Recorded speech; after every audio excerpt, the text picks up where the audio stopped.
Hello साथीहरू, नमस्ते। सन्चै हुनुहुन्छ? आज चाहिँ म चाहिँ पार्कमा एकछिन घुम्नको लागि भनेर एकछिन आएको छु। रुममा बस्न चाहिँ एकदम गर्मी फिल भयो।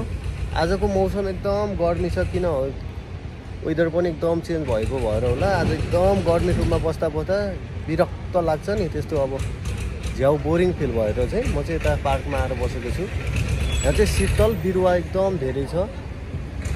त्यसमध्येमा नि पिपल, यो अक्सिजन ट्री भन्छ नि त पिपललाई, त त्यसैको छेउमा छु। यो पार्कमा चाहिँ बस्नको लागि ठाउँ बनाइदिएको रहेछ। यहाँ जे होस् राम्रो कुरा हो यो। त्यही भएर मलाई नि एकदम झ्याउ लाग्यो, त्यही भएर आएर बसेको। यहाँ चाहिँ दिउँसोको टाइममा चाहिँ यहाँ पानी पनि, यो बिरुवाहरूलाई पानी पनि हाल्दो रहेछ यताबाट पाइप लाइन जोडेर। यो भर्खरै चिसो चिसो नै छ मैदान पनि, बिरुवालाई यसरी पानी दिँदो रहेछ। यो चाहिँ राम्रो पक्ष हो। त्यही भएर मलाई नि यहाँ आएर बस्नलाई आनन्द हुन्छ भन्ने फिल भएर आएको।